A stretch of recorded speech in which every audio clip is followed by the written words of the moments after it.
اللہ تعالیٰ نے وارننگ دی ہے، جس چیز سے غافل ہوتا ہے انسان اللہ کی یاد سے، اس میں سے ایک بڑی چیز ہے مال، اس کا ہرس، اس کی ہوس، یہ ہے۔ اور اللہ تعالیٰ فرماتے ہیں سورہ تکاثر سورہ نمبر 102 آیت نمبر 1 میں کہ مال و دولت کو خوب خوب حاصل کرنے کی جو آپ کی یہ خواہش ہے، اسی وجہ سے آپ غفلت میں ہیں۔ تو غفلت میں انسان کو ڈالنے والی چیز ہے یہ ہوس اور ہرس۔ ہمارے نوجوانان جب تھوڑے کامیاب ہو جاتے ہیں تو اس ہرس اور ہوس کے راستے پہ نکل پڑتے ہیں، کچھ ایسے راستے پہ جو ون وے راستہ ہوتا ہے، جس پر کوئی یو ٹرن نہیں ہے اور واپس نہیں آ سکتے۔ یہاں پر ان کا علاج کیسے ممکن ہے؟ یہ جو ذہنی بیماری ہے اس کا علاج کیسے ممکن ہے؟ یہ گھروں میں تربیت اگر بچپن سے دی جائے اپنے بچوں کو، بچے جو تم یہ ٹفن لے کے جا رہے ہو، یہ جو کھانے کا جو چھوٹا ڈبہ لے کے جا رہے ہو، اس میں کسی غریب بچے کو بھی شیئر کرنے کو دو۔ تمہیں 3 روٹی لے کے جا رہے ہو، 1 روٹی آدھی روٹی اس غریب بچے کو بھی دو، تھوڑی بھاجی ترکاری اس کو بھی دے دو۔ یہ شیئرنگ، اپنی چیز دوسروں کو دینے کے، یہ بچے کب دیکھیں گے، کب سمجھیں گے اس بات کو؟ جب گھروں میں دیکھیں گے یہ چیز ہوتے ہوئے۔ کیا ہوتا ہے ہمارے پر کہ 5 لوگ اگر گھر میں ہیں، ایک خاندان میں 5 لوگ ہیں، 5 لوگوں کا کھانا بنتا ہے، کچھ بچتا ہے تو اس کو ہم غریب کو دے دیتے ہیں۔ یہ اگر بچے ہمارے دیکھتے ہیں کہ 5 لوگ ہیں لیکن 6 لوگوں کا کھانا بن رہا ہے، یہ سوچ کر کہ اللہ کرے کوئی غریب آ جائے، نظر آ جائے اور اس کو میں اس میں شریک کروں، یہ نیت بچے اگر بچپن سے دیکھتے ہیں کہ گھروں میں ہے تو ان بچوں کو دینے کی عادت ہو جائے گی۔ دینے کا یہ خوبصورت عمل اسلام میں زکوٰۃ کہلاتا ہے، صدقہ کہلاتا ہے۔ جو مستحق ہیں ان تک وہ زکوٰۃ اور صدقہ دی جائے۔ اور اس کے لیے اللہ تعالیٰ کا حکم یہ ہے، اللہ تعالیٰ فرماتے ہیں سورہ توبہ سورہ نمبر 9 کہ جو لوگ اپنے سونے اور چاندی کو خزانے کے طور پر رکھتے ہیں، جمع کرتے ہیں اور اللہ کی راہ میں خرچ نہیں کرتے، تو انہیں خوشخبری سنا دو کہ وہ دردناک عذاب کا شکار ہونے والے ہیں۔ تو ہمارے یہاں پر یہ سونا چاندی اور یہ پیسہ روپیہ یہ جو ہے اس کو جمع کر کے رکھنے کا کوئی تصور ہی نہیں ہے۔ اور سورہ حشر سورہ 59 آیت نمبر 9 میں بھی یہی کہا گیا ہے کہ دل کی تنگی جب دور ہو جاتی ہے تو انسان فلاح پائے گا۔ دل کی تنگی کیسے دور ہوتی ہے؟ دینے سے۔ تو ہمارے یہاں پر دینے کا تصور ہے، جمع کرنے کا تصور نہیں ہے۔ تو جو نوجوانان یہ سوچ رہے ہیں کہ خوب خوب بینک بیلنس بنائیں گے، خوب خوب دولت جمع کریں گے اور اس کو اللہ کی راہ میں خرچ نہیں کریں گے، اللہ کی راہ میں اس کو خرچ نہیں کریں گے، تو وہ ان کے لیے تو دردناک عذاب کی پیشن گوئی کی گئی اللہ کی طرف سے۔ اس لیے ہرس اور لالچ اس کو کوئی جگہ نہیں ہے ہمارے دین میں، ہماری زندگی میں اور ہمارے طرز حیات میں کوئی کسی قسم کی کوئی جگہ نہیں ہے۔ یہ ایک نفسیاتی بیماری بن کر جو ہے وہ انسان کے اعصاب پر پھر چھا جاتی ہے، ڈنک مارتی رہتی ہے اس کو، اس لیے اس کا شکار مت ہوئیے۔ نوجوانوں میں جو ذہنی انتشار ہے اس کا اگلا سبب ہے اور وہ ہے حسد و جلن۔ یہ حسد اور جلن کی آگ جو ہے وہ نوجوانوں کی ساری جو اس کی تخلیقی صلاحیتیں ہیں، سوچ اور فکر ہے، اسے کہاں سے کہاں لے کے جا سکتی ہے، ان ساری چیزوں سے اس کو محروم کر دیتی ہے، حسد اور جلن۔ اور یہ حسد و جلن جو ہے وہ کہاں سے پیدا ہوتا ہے؟ اس دنیا کا سب سے خطرناک حسد و جلن جو ہے وہ ہے جیلیسی، جس کو کہتے ہیں انگلش میں، وہ ہے جیلیسی امنگ سبلنگس، یعنی سگے بھائی بہنوں میں جو حسد و جلن پیدا ہوتا ہے وہ سب سے خطرناک جو ہے وہ حسد و جلن ہے، سب سے خطرناک۔ جس پر اکثر ہمارے والدین کبھی غور نہیں کرتے. سن لیجئے کیا ہوتا ہے کہ مرد اور عورت جب شادی کر لیتے ہیں تو وہ میاں بیوی بن جاتے ہیں. جب ان کے یہاں پر ایک بچہ پیدا ہوتا ہے تو وہ والدین بن جاتے ہیں.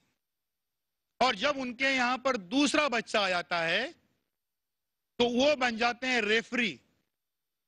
ریفری 2 میچ چلی ہوئی ہے اور درمیان میں جو امپائر ہوتا ہے اس کو کہتے ہیں ریفری. تو والدین جو ہیں وہ ریفری بن جاتے ہیں یا امپائر بن جاتے ہیں کہ دونوں جو بچے ہیں ان کے جھگڑے کیسے نپٹائیں, ان کی جو آپس میں جو مقابلہ رہی چلی ہے اس کو کیسے فیس کریں. لیکن اکثر والدین اس پر کبھی غور نہیں کرتے اور دانستہ یا نادانستہ کسی کے ساتھ میں انصاف اور کسی کے ساتھ ناانصافی کرتے ہیں. اور اس میں اکثر یہ ہوتا ہے جو ذہین بچے ہوتے ہیں ان کی طرف جھکاؤ والدین کا زیادہ رہتا ہے. کچھ بچے بچیاں خوبصورت ہوتی ہیں تو مائیں ان کو بہت چاہتی ہیں اور اس وجہ سے ان کے ساتھ ناانصافی کرتے ہیں. 90% مارکس والا بچہ ہے, اس کو جو ہے وہ کپڑے سلا رہے ہیں 2000 روپے کے. جو بچہ بیچارہ کمزور ہے پڑھنے میں اس کو بولیں گے تم کو 500 روپے کے. دیکھیے اچھا یہ کرنے کے لیے, کام کرنے کے لیے اور تعلیمی کارکردگی میں بہتری کے لیے ان کو انعامات دیجئے, لیکن یہ بنیادی ناانصافی جو ہے وہ بہت ہی خطرناک ہے.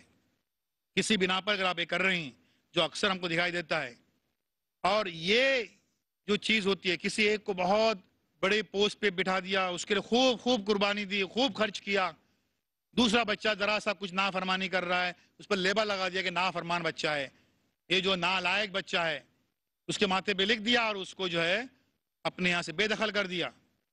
اخبارات میں پڑھتے رہتے ہیں ہم والدین کے اعلانات کہ فلاں بچے کو میں نے اپنی جائیداد سے بے دخل کر دیا. اور پھر جو ہے وہ حسد و جلن کی چیزیں ایسی ہوتی ہیں کہ وہ سگے بھائی بہن غالباً عید پہ بھی نہیں ملتے ہوں گے, وہ ملتے ہیں اگر تو کسی کورٹ کچہری میں جہاں پر ان کی تاریخ مقرر ہے وہاں پر وہ ملتے ہیں. یہ چیز کو سمجھنے کی ضرورت ہے. یہ حسد اور جلن جو ہے وہ بہت ہی خطرناک ہے اور ہمارے نوجوانوں کی یہ بڑی ذہنی بیماری ہے, یہ حسد اور جلن جس کا وہ شکار رہتے ہیں. وہ آگے چل کر قائم رہتی ہے. اور کچھ لوگ اور کسی سے آپ پوچھتے ہیں بھئی آپ کیا کرتے ہیں, یعنی آپ کا پیشہ کیا ہے, کیا کرتے ہیں, انہوں نے اگر یہ جواب دیا کہ میں کچھ نہیں کرتا تو آپ یہ مت سمجھیے کہ وہ کچھ نہیں کرتے ہیں. اتنے بڑے میکینزم ہے, اتنی بڑی مشینری ہے, اتنی بڑی مشین ہے, وہ کچھ نہیں کرتے ایسا ممکن ہے؟ دماغ ہے, ذہن ہے, فکر ہے, دل ہے اور ہاتھ پاؤں ہے, سب کچھ ہے, تو کچھ نہیں کرتے ممکن ہے؟ نہیں. جو یہ کہتے ہیں کہ ہم کچھ نہیں کرتے وہ ایک کام کرتے ہیں اور وہ ہے حسد. وہ حسد اور جلن کا شکار ہیں اور حسد و جلن جو ہے وہ سب کے ساتھ میں برتتے رہتے ہیں. تو حسد اور جلن جو کچھ بھی نہیں کرتے ہیں وہ مسلسل 24 گھنٹے 24/7 وہی کام کرتے ہیں, حسد اور جلن. اور یہ حسد اور جلن جو ہے وہ انسان میں پیدا کیسے ہوتا ہے؟ پیدا ہوتا ہے اللہ کی ناشکری سے. کبھی یہ نہیں بولتے یار شکر ہے, ٹھیک ہے اس کے پاس میں بڑا بنگلہ ہے, میرے پاس میں ایک کمرہ ہے, ایک روم ہے, کوئی بات نہیں, شکر ہے تیرا. شکر ہم نہیں کرتے ہیں. اور انسان کے ناشکرے ہونے کا اعلان جہاں بجا اللہ تعالیٰ نے قرآن میں کیا ہے, جیسے کہ سورہ حج سورہ 22 آیت نمبر 66 میں, سورہ عادیات سورہ نمبر 100 آیت نمبر 6 میں, اور کئی جگہوں پر یہ بتایا گیا ہے کہ انسان جو ہے وہ اللہ کا بڑا ناشکرا ہے اور یہ ناشکری کی وجہ سے حسد اور جلن جو ہے وہ انسان میں پیدا ہو جاتی ہے.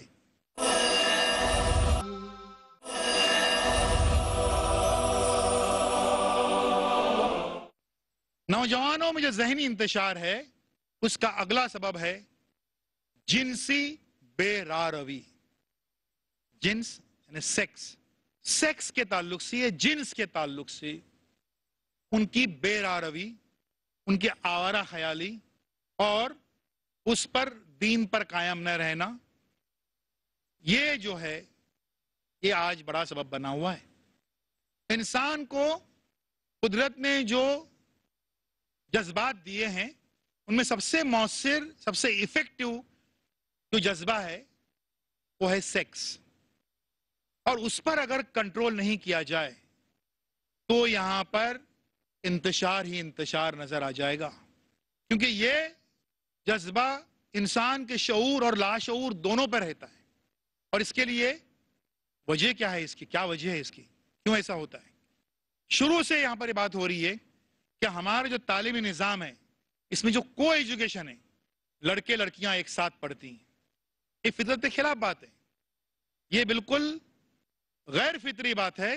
وہ ہوتا ہے وہاں سے معاملات جو ہیں بڑھتے ہیں اور اس حد تک بڑھتے جا رہے ہیں کہ ہم دیکھ رہے ہیں کہ آج ہمارے 8ویں 9ویں کلاس میں جو پڑھنے والے بچے بچیاں ہیں وہ بھی اس جنسی جو خیالات ہیں اس کے اسیر بنے رہتے ہیں، اس کے غلام بنے رہتے ہیں، اس کا شکار رہتے ہیں مسلسل، اور کئی جو ہیں وہ اس کی بنا پر کئی غلط کام اور گناہ کیے جا رہے ہیں، کچھ اس حد تک کہ اس سے سارے اخبارات بھرے پڑے رہتے ہیں، سارے ٹی وی کے نیوز چینل بھرے رہتے ہیں۔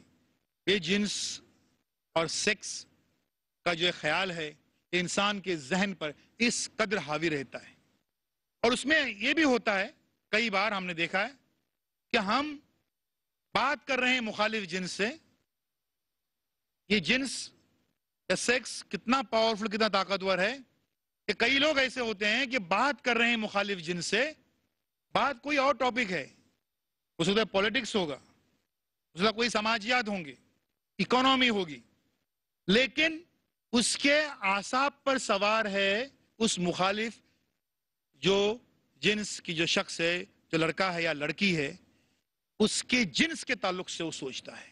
اتنا طاقتور ہے یہ سیکس کا فیکٹر۔ لگ رہا ہے تو نارمل ہے، یہ تو بات کر رہا ہے پولیٹکس پہ، ایک لڑکی سے بات کر رہا ہے پولیٹکس پہ، لیکن اس کے اعصاب پر چھائے ہوئے ہے اس کا خد و خال، اس کی جو جنسی جذبات ہیں اس میں وہ مغلوب بولے جا رہا ہے، وہ میکینک کے طور پر، لیکن اس کے دماغ پہ چھایا ہوا ہے اس کی خوبصورتی، اس کی باتیں۔ اتنا طاقتور جب یہ ہے تو اس کے لیے ہم کو اس کو کنٹرول میں رکھنا، اور اس کے دلدل میں اگر نوجوان ہمارے پھنستے رہتے ہیں تو وہ مستقل طور پر ذہنی بیماری کا شکار ہو کر ہی رہیں گے، اس میں کوئی دو رائے نہیں ہے۔ اور اس لیے ہم دیکھ رہے ہیں کہ آج ہمارے جو خاندان بکھر رہے ہیں، یہ مسئلے زیادہ ہم کو دکھائی دے رہے ہیں جو جوائنٹ فیملی ہے۔ اسلام میں جوائنٹ فیملی کا تصور اسی لیے نہیں ہے، اسی لیے اس کو ڈسکریج کیا گیا ہے کہ اس کی وجہ سے گھروں میں ہی اخلاقی اقدار اور قدریں جو ہیں وہ پامال ہو رہی ہیں، اور اس کی وجہ سے کئی سماجی مسائل پیدا ہو رہے ہیں۔ یہ چیز جو ہوتی ہے اس کو قابو میں رکھنے کے لیے ہمارے نوجوانوں کو ذہن کو اپنے واضح کرنا ہوگا۔ اس کا علاج قرآن مجید میں ہے۔ اللہ تعالیٰ فرماتے ہیں سورہ نور سورہ نمبر 24 آیت نمبر 30 میں کہ اور کہہ دو مومن مردوں سے کہ وہ اپنی نگاہیں نیچی رکھیں اور اپنی شرمگاہوں کی حفاظت کریں۔ اگلی آیت میں سورہ نور سورہ نمبر 24 آیت نمبر 31 میں اللہ تعالیٰ فرماتے ہیں کہ اور کہہ دو مومن عورتوں سے کہ اپنی نگاہیں نیچی کریں اور اپنی شرمگاہوں کی حفاظت کریں۔ دیکھیں یہاں پر بات کلیدی بات ہے کہ پہلے مردوں سے کہا گیا ہے، پھر خواتین سے کہا گیا ہے۔ وہ اس لیے کہ اس سماج میں کچھ نظام ایسا ہے کہ ایک لڑکی بالفرض شادی یا نکاح کے خیال سے کسی کے ساتھ بھاگ گئی، پورا واویلا مچ جاتا ہے۔ غلط تو ہوتا ہے، غلط ہے، یہ ہم مانتے ہیں، ماں باپ کی مرضی کے خلاف یہ کام، لیکن گھر کا ایک لڑکا بیٹا ان کا وہ 10-12 لڑکیوں کے ساتھ میں گلچھڑے اڑا رہا ہے تو اس کو کوئی عیب نہیں سمجھا جاتا، یہ لڑکا ہے. ان کو پہلے قرآن پڑھنا چاہیے کہ نگاہیں نیچی رکھیں اور شرمگاہوں کی حفاظت کریں. یہ پہلا حکم مردوں کو ہے اور پھر جو ہے وہ خواتین کو ہے. اور اللہ تعالیٰ فرماتے ہیں سورہ احزاب سورہ 33 آیت نمبر 35 میں، اور اپنی شرمگاہوں کی حفاظت کرنے والے مرد اور حفاظت کرنے والی عورتیں اور اللہ کو کثرت کے ساتھ یاد کرنے والے مرد اور یاد کرنے والی عورتیں، ان کے لیے اللہ کے یہاں بخشش اور بڑا اجر ہے. تو بڑا انعام ہے اس جنسی خیالات سے پاک رہنے کے لیے. یہ ہمارے یہاں پر کو ایجوکیشن، پھر اعلیٰ تعلیم پر جاتے ہیں کالجوں میں جو بے راہ روی ہوتی ہے اس کی وجہ سے یہ معاملات جو ہیں وہ آگے بڑھتے رہتے ہیں. نوجوانوں کا ذہنی انتشار ہے، اس ذہنی انتشار کا بڑا سبب ہے ہمارا میڈیا، فیکٹر میڈیا جو پہلے کتابوں پہ اخبارات پہ مشتمل تھا. بچوں سے ہم کہتے تھے کہ بری کتابیں مت پڑھو، اچھی کتابیں پڑھو. ترقی کر لی، ٹیکنالوجی بڑھی. اب بدبختی سے سامنے بات یہ آ رہی ہے کہ ٹیکنالوجی جتنی ایڈوانس ہو رہی ہے برائیاں اتنی ہی بڑھ رہی ہیں. ٹیکنالوجی کی ترقی اور برائیوں کی ترقی میں براہ راست تعلق ہے. پھر اس کے بعد میں کتابوں کے بعد میں جو ہے وہ الیکٹرانک میڈیا آیا، ٹی وی آ گیا.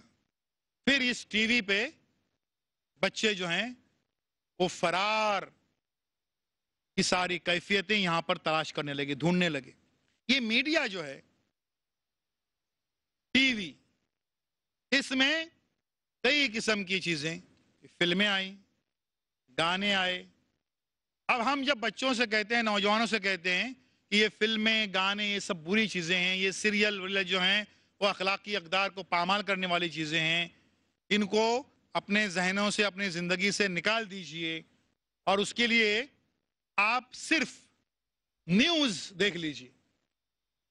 اب یہ جب ہم اپنے نوجوانوں سے کہہ رہے ہیں کہ صرف نیوز دیکھ لیجئے تو اس چیز کو بھی ان لوگوں نے پکڑا. جو ابلیسی فوج ہے اس نے اس چیز کو پکڑا کہ بھئی صرف نیوز دیکھ لیجئے. تو نیوز تو ضرورت ہے ان کی، نیوز تو دیکھیں گے ہی. تو نیوز کے اندر انہوں نے ایسے اشتہارات گھسا دیے جو کوئی بھی بچے، کوئی بھی نوجوانان، کوئی بھی فیملی کے ساتھ نہیں دیکھ سکتے. تو یہ میڈیا کو آلودہ کرنے کی باتیں جو ہیں وہ اس طریقے سے منظم طریقے سے یہاں پر شامل کی گئی ہیں.